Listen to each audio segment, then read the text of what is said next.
Module 8.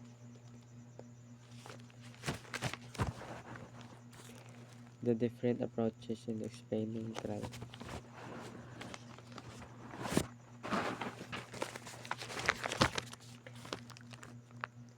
Main approaches in the explanation of crime. Number 1 is objective approach. Criminal behavior is explained in terms of factors extraneous to the offender, which are social, sociological, cultural, and economic. Number 2 is subjective approach. Criminal behavior is explained in terms of factors within criminals, physical, biological, and mental traits. Different approaches in the explanation of crime.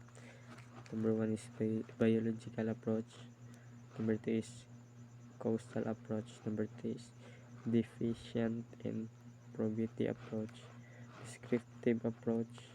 Number 5 is organically inferior human traits approach. Number 6 is economic approach. It studies external economic factors. Number 7 is endemic approach. It studies those factors that arise from local conditions or belong to a particular period of the year or the specified area that makes a man criminal. Number 8 is environmental approach. Number 9 is functional psychosis approach.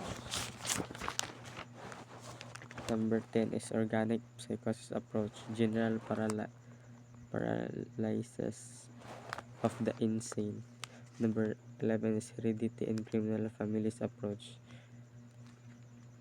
Number 12 is individualistic approach. Number 13 is psychological approach. And number 14 is social approach.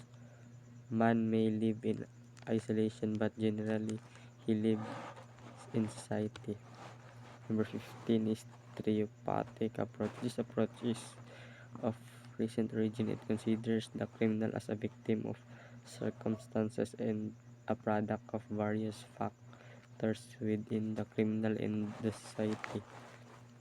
Number 16 last is twin research approach, violent due to environmental influences as prejudice of honor, politics, and religion approach.